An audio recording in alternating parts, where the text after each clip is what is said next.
Baie welkom by ons aanlyn diens. Ek het vir jou 'n vraag. Hoekom is jy hier? Enige mens wat al geleef het op hierdie aarde, het al hierdie vraag gevra. Hoekom is ek hier? Maar miskien het jy gesit op 'n paviljoen waar daar duisende ander ondersteuners is en jy's die enigste een van die verlorerspan daar met hierdie trui aan en jy wonder, hoekom is ek hier? Maar miskien is dit in jou werksplek, wat jy wonder, wat doen ek hier vandag? Want dit voel nie asof enigiets gebeur wat moet gebeur nie. Dit voel nie asof ek vorentoe gaan nie. Dit voel nie asof iemand my raak sien nie. Miskien is dit in jou huwelik. Miskien is dit in daai plek wat jy alleen in die spieël kyk en jy vra vir jouself, hoekom is ek hier? Wat is my doel in hierdie lewe? Hoekom? Dit voel of ek nie 'n bydrae maak nie. En dan gaan mense soms so ver om hulle eie lewens te neem, want hulle voel, hulle is so min in hierdie lewe, hulle betekenis is so min, dat die wêreld 'n beter plek sonder hulle sal wees. Ons praat vandag uit ons reeks wat ons begin het uit die eerste 2 hoofstukke van Genesis, wat ons gaan kyk bietjie na die oorsprong van die mens, en bietjie gaan kyk, wat het God bedoel die mens moet wees toe hy die mens geskep het. Die reeks, jy is. Laasweek het ons gepraat oor, jy is gevorm. Vandag praat ons oor, jy is geroep. Daai oomblik wat God jou gemaak het, daai oomblik wat God jou aan mekaar gesit het en gesê het, weet jy wat mens, ek het 'n plan vir jou lewe. Jy is nie sommer maar net nie. Maar ons vind hierdie in Genesis 1 vers 26 en 27. En God het gesê, laat ons mense maak na ons beeld, na ons gelykenis, en laat hulle heers oor die visse van die see, die voëls in die hemel en die vee en oor die hele aarde en oor al die diere wat op aarde kruip. En God het die mens geskape na sy beeld, na die beeld van God wat het hy hom geskape, man en vrou het hy hulle geskape. Nommer 1, jy's na 'n beeld van God geskape. Jy het sekere karaktertrekke wat God in jou gesit het. Jy het 'n doel. Jy is geroep. Jy is geroep om te heers. En ons gaan vandag so 'n bietjie kyk na wat God eintlik hierby bedoel, want in ons vervalle wêreld het ons 'n verkeerde indruk van wat heers soms beteken. Selfs wanneer die Bybel sê, mans, julle is oor julle vrouens aangestel, voel dit partykeer nie lekker om te sê nie, want dadelik is daar 'n hiërargie. En is absoluut nie wat bedoel word nie. Partykeer interpreteer ons hierdie woorde in ons moderne konteks heeltemal verkeerd van wat God regtig bedoel het. En ons vind onsself in 'n lewe waar vandag mense die verkeerde indruk van heers het, en in plaas daarvan om goed te doen, doen ons sleg. In plaas daarvan om vrede te maak, maak ons oorlog. In plaas daarvan om die diere op te pas, roei ons hulle uit. En dit is baie belangrik dat ons vandag as Christene hierdie ding besef. Want jy as Christen het 'n plek in hierdie samelewing. Jy as Christen moet jou plek vol staan in hierdie samelewing. Ons is gemaak om vredemakers te wees, maar ons is nie gemaak om kompromieë aan te tref met hierdie wêreld nie. Ons is nie gemaak as kerk om lam te lê en te kyk hoe vergaan 'n wêreld om ons nie. Dan kom ons nie ons verantwoordelikheid na van dit wat die Here ons mee gemaak het nie. Die mandaat wat die Here ons gegee het nie. Ons gaan kyk so 'n bietjie na Genesis 2, wat die skepingsverhaal op 'n ander manier oor vertel is. En dan kom God in Genesis 2 en ons beleef hoe hy maak, hoe hy die mens maak, hoe hy die mens aanstel, hoe hy die mens sê, weet jy wat, hier is jou werk, dit is wat jy moet doen. En ook in Genesis 2 kry ons hierdie wat die Here vir Adam sê, luister, jy mag nie van hierdie boom eet nie. As jy van hierdie boom eet, sal jy sterf. Daai verantwoordelikheid, daai gehoorsaamheid wat jy moet gehoorsaam wees aan hierdie. En in die middel, Genesis 2 vers 15, sien ons dat waar God praat van sy voorsiening en waar God praat van die verantwoordelikheid, lê Adam se roeping. Lê jou en my roeping. Tussen die belofte, tussen die voorsiening en die verantwoordelikheid wat ek en jy moet uitleef, daar lê ons roeping. Genesis 2 vers 15 sê, toe het die Here God die mens geneem en hom in die tuin van Eden gestel om dit te bewerk en te bewaak.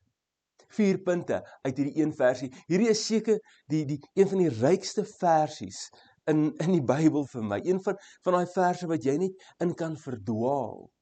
En jy besef, eintlik is hierdie versie op sigself, as jy hom net kan onthou, kan jy nooit nie dink jy is geroep nie. Kan jy nooit nie dink jy het 'n doel nie. Kan jy nooit vergeet hoekom is jy hier nie. Maar kan jy ook nooit wegdraai van die verantwoordelikheid wat jy het nie. Ek lees hom weer. Hy sê, toe het die Here God die mens gemaak. Die mens geneem en hom in die tuin van Eden gestel om dit te bewerk en te bewaak. Daai eerste stukkie wil ek net by gaan stil staan wat sê, toe het die Here God die mens geneem. Hoekom is hierdie so belangrik? Wanneer ek kyk na die wêreld en ek kyk na die narratief wat hulle besig is om te skryf, al vir jare lank, probeer wêreldstelsels, sekulêre stelsels, hulle bes om God uit ons skole uit te haal, God uit ons land uit te haal, kerke te onderdruk. Soveel so dat as 'n pastoor in Ierland of Wallis net daar staan om vir mense te sê, moenie by hierdie kliniek ingaan om 'n abortus te kry nie. God het 'n plan met jou lewe, word hy gearresteer, al het hy niks eintlik gedoen nie. Die wêreld en hulle sekulêre uitkyk probeer hulle bes om ons kinders van kleins af te leer dat jy nie 'n doel het nie. Jy is maar net hier. Jy het gekom van niks af en toe is daar ewe skielike amoeba en toe is daar bobbejaan en nou is jy hierso. Dis asof hulle bes probeer om dit wat God ons mee toegerus het net te wil verminder. Al hoe meer en al hoe meer. En ons sien die effek hiervan. Ons sien die effek van mense wat nie God volg nie. Ons sien die effek van mense wat nie God ken nie en dit wat hulle bereid is om te doen. Want hoe anders te lewe jy dan as jy voel jy het nie 'n doel nie? Hoe anders te lewe jy dan as daar die hele tyd vir jou gesê word die mens se lewe het nie eintlik waarde nie? Dan kry jy mense wat met 'n geweer in 'n skool instorm en net lewens neem links en regs. Dan kry jy mense wat soos bobbejane optree en afbreek en plunder. Dis omdat die mens sy betekenis verloor het want hulle die kerk het miskien nie, ons doen nie ons werk goed genoeg dalk nie, om vir mense te sê, daar is 'n God, daar is 'n doel, daar is 'n roeping vir jou lewe. Kan ons langer stil bly hieroor? Sien, want die Here God het mens geneem, die skepper van die hemel en aarde. Daar was 'n begin. Daar was definitief, en Einstein het gesê, dis vir hom 'n irriterende feit, dat as hoe hy dink oor wetenskap, wys dat daar 'n begin was. En as daar 'n begin is daar 'n betekenis. En ons voer hierdie oorlog as Christene met wetenskap. Wetenskap in op sigself is nie 'n ateïs nie. Dis ateïste wat wetenskap gebruik om te probeer bewys dat daar nie 'n God is nie. Maar wanneer ons as Christene wat ook wetenskaplikes het, wat ook 'n voet het om op te staan na die wetenskap kyk, vat dit ons nie verder weg van God af nie, maar dit skep 'n verwondering van hierdie God wat al so perfek in mekaar gesit het. Nou ek gaan nie vandag praat oor evolusie teen versus God nie. Wat ek wil sê is, as daar 'n begin was daar iemand wat dit laat begin het. En as iemand, die persoon wat dit laat begin het, jou gemaak het na sy beeld, het jy 'n roeping. Hy het jou in die tuin van Eden geplaas. Die Here God. Ek het so 'n prentjie gemaak en wat sê, glo jy in God? Daar's 'n geboorte, daar's 'n doel. Ek is hier vir 'n rede, daar's uitdagings. Selfs dit het 'n doel. Ek het 'n roeping, ek gebruik my talente vir iets groter. Ek het 'n impak. Ek maak 'n verskil. Daar's 'n ewigheid. Wat ateïsme vandag vir jou kind wil sê en vir jou wil sê, is daar's 'n geboorte, jy het geen doel nie. Uitdagings is sukkel net om te sukkel. Daar's geen roeping nie. Jy betaal maar net jou rekeninge. Jy gaan maar net werk toe elke dag. Daar's geen impak nie. Daar was niks en ek gaan net tot niks. Miskien hierdie prentjie kan jy vir jou kind op die yskas plak en hom herinner jy te doel. Miskien is dit nodig dat jy ook in hierdie prentjie kyk en sê, weet jy wat, die God van die heelal het my gemaak met 'n roeping. Dan gaan die versie verder aan en hy sê, hy het hom in die tuin van Eden gestel. Die 33-53 vertaling wat ek hier gebruik, sê dit vir my net die mooiste. En wanneer ek gaan kyk na die Hebreëse woord van gestel, beteken dit om te rus. So 'n bietjie vroeër in Genesis staan daar, ook het die Here God 'n tuin geplant in Eden, in die ooste, en daaraan die mens wat hy geformeer het, 'n plek gegee. Dit is so mooi, jy het 'n plek in hierdie lewe. Maar hy het jou in die tuin gestel, sê Genesis 2 vers 15. Wat beteken dit? Dit beteken om rus te gee. Hy het hom laat rus. Voordat jy gaan om te gaan doen, waar vind jy jou rus? Wanneer ons kyk na die voorbeeld wat Jesus vir ons wys, sien ons Jesus het uit rus uitbedien. Hy het gegaan en tyd gespandeer by die Vader, en van daar af het hy gaan bedien. Daar was tye wat hy moeg was, maar hierdie rus beteken iets baie meer. Waar vind jy jou rus? Want sien, wanneer ons kyk na die sondeval nadat Adam en Eva nou die sonde gedoen het, en hulle is uit die tuin uit, het hulle hierdie rus verloor, en hulle het net begin werk. Want jy weet, dit wat jy nou in die grond self moet insit, moet opkom, en daaruit sal jy eet. Is dit nie wat ek en jy doen vandag nie?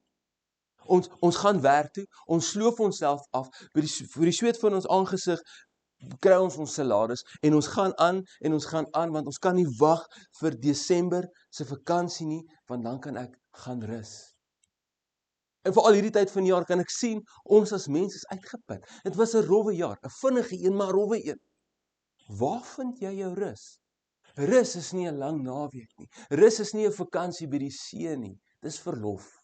En jy moet dit hê. En is nodig. En as jy kan gaan. Maar jou rus vind jy by jou God. Jou rus vind jy in jou stilte tyd. Jou rus vind jy in die woord van God. Daar waar jy net jy kan wees. Daartoe waar jy gaan wanneer jy moeg is. Daartoe waar jy gaan as jy nie antwoorde het nie. Daartoe waar jy gaan as jy wysheid nodig het. Waar vind jy jou rus? Jy vind nie jou rus tussen ander se opinies nie. Jy vind nie jou rus tussen mensgemaakte tipe van vorms van rus nie. Jy vind nie jou rus op sosiale media nie. Jy vind jou rus by God. En ek wil jou aanmoedig vandag. Maak tyd vir daai rus.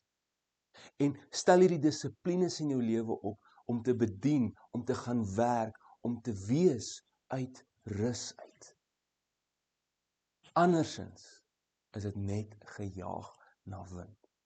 Andersins is jy so besig dat jy vergeet hoekom jy besig is. Dan sê hy, om dit te bewerk. Ek hoor nou die dag iemand wat sê, weet jy wat, dis Adam se skuld hoekom ek vandag so hard moet werk. En in 'n mate is dit seker. Dit hang af hoe jy na werk kyk. Jy het 'n roeping gehad, jy het 'n werk gehad voor daar sonde was. Werk is die beste ding wat met jou kan gebeur. Dit gee jou doel. Dit gee jou iets om voor op te staan. Dit gee jou iets om voor te werk. Dit gee jou 'n plek waar jy kan verbeter. Was jy al in 'n posisie wat jy werk gesoek het? Of miskien is jy nou in 'n posisie wat jy nie werk het nie. Dit vat nogal in 'n mens. Dit laat jou voel jy dra nie by nie. Jy het nie 'n betekenis nie. Maar werk is so nodig. Jy weet, die wêreld se narratief is, as jy net hard genoeg kan werk en jy kan op 27 'n miljonair wees, hoef jy nooit in jou lewe weer te werk nie. Of ek wag net tot die ouderdom wat ek kan aftree, dan hoef ek nie meer te werk nie. En wat dan? Wag jy om dood te gaan? Nee. As ek en jy ons perspektief rondom werk kan verander, dan sal ons sien dat werk is deel van ons roeping. Hoeveel keer het jy nie al iemand beleef wat al na hulle aftrede besig is met goed nie? Dis asof hulle nie kan ophou nie, asof hulle nie tot ruste kan kom nie. Nou die dag op 'n TV-program wat ek en my vrou sit en kyk, was daar 'n tannie wat ek dink sy is 74 en sy bestuur nog 'n gastehuis. Terwyl die res van die wêreld wil aftree, is sy nog doenig en besig en opgewonde. Jou werk is deel van jou roeping. Maar hoe gaan ek te werk daarmee? Paulus skryf in Kolossense 3 vers 23, en wat julle ook al doen, doen dit van harte, soos vir die Here en nie vir mense nie. Waaraan werk jy vandag? Jy moet begin besef, jou werk is nie jou salaris, net vir 'n salaris nie. Dis die plek waar die Here jou geplant het, daai tuin wat hy vir jou gegee het, daar waar hy jou geplaas het. Nie net moet jy rus vind daar nie, maar jy moet daagliks werk daarin. En jy het 'n werk as Christen. Ons gaan nou bietjie later kyk, wat het Jesus gedoen met hierdie idee van werk. Maar jy as Christen moet daar waar jy is, daar waar jy beweeg, doen jou werk tot die beste van jou vermoë. In die ou dae, in Jesus se dae, was Christene geken as mense wat jy kan aanstel in 'n posisie, want jy kon hulle vertrou, hulle het vroeg opgedaag vir werk, hulle het hulle werk gedoen tot die beste van hulle vermoë, want hulle het geweet dat hulle werk meer gaan as net die salaris, dis 'n deel van hulle aanbidding tot God. Kan jy dit sê van jou werk? Dit is soms moeilik, is dit nie? Soms wil ek net kerk een kant hê en werk aan die ander kant. Soms vloek ek soos 'n matroos by die werk, want dis waartoe die ouens my dryf. Is jou werk deel van jou aanbidding? Of is dit net daar vir jou salaris? En dan het jy 'n ongelowige manier om na werk te kyk. Werk sonder 'n roeping. Werk net om die salarisse te betaal, om die rekeninge te betaal. En dan kom God en hy sê, hierdie mens moet nie net werk nie, hy moet bewaak. En hierdie punt is vir my verskriklik belangrik. Want dit voel vir my of ons as Christene, ek self, nie altyd genoeg tyd spandeer om die dinge in my lewe te bewaak nie, om dit op te pas nie, om seker te maak dis veilig nie. Miskien is ons maar net so moeg en oorwerk, dat ons iemand anders te vertrou om te kyk na dit wat vir ons belangrik is. Ons doen dit. Jy vertrou dat die sekuriteitsmaatskappy sal opdag as jou alarm afgaan. Dat hulle jou huis sal oppas. Ja, ons vertrou ons polisie, dat hulle sal opdag as daar moeilikheid is. Jy vertrou die skool om jou kind op te lei, om jou kind groot te maak.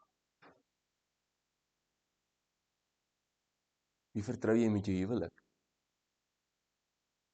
Jy vertrou die nuutste video wat viral gaan om jou te vertel van God. Maar jy self spandeer nie tyd nie. Dis nie bewaak nie, dis nie bewaar nie, dis nie oppas nie. Dit is laat los en hoop vir die beste. Maar weet jy wat, as jy 'n roeping het, as jy deur God geroep is, het jy die verantwoordelikheid om dit op te pas. En jou roeping vorm deel van 'n groter prentjie. Jou roeping is nie net dit wat jy doen elke dag nie.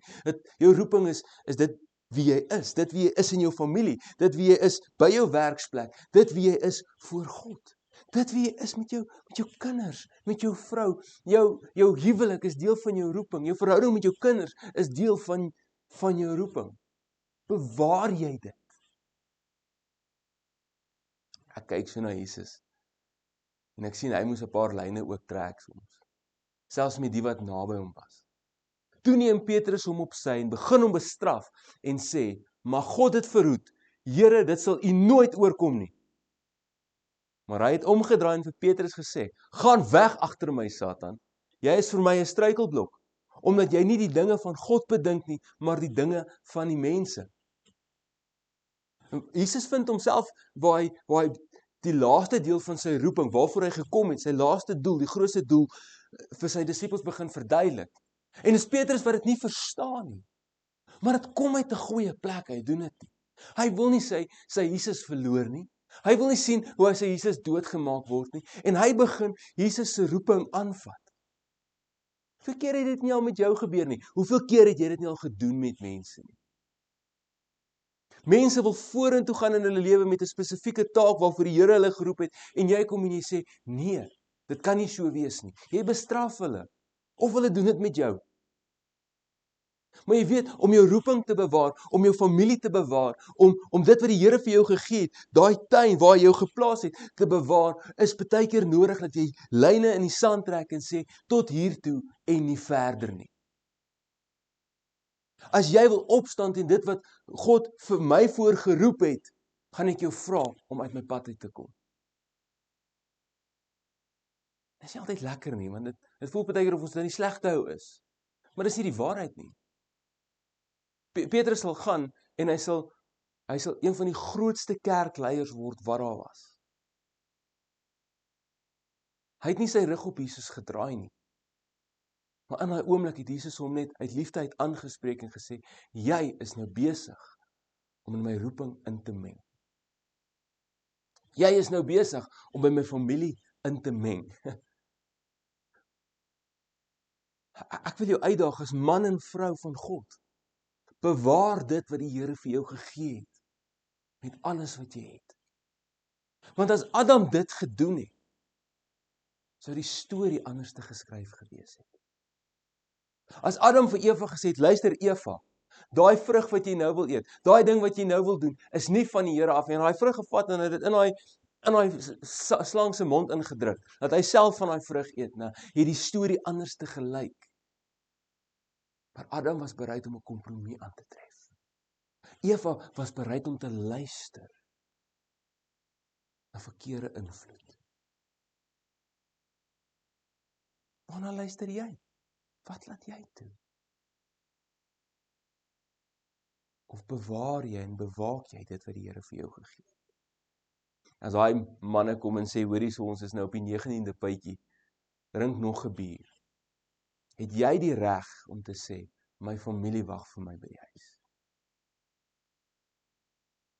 As jy saam met jou vriendinne uit is, of julle gaan doen iets, en hulle doen iets wat nie volgens God se wil en roeping vir jou lewe is nie, het jy die reg om te sê, weet jy wat dames, ek verskoon myself.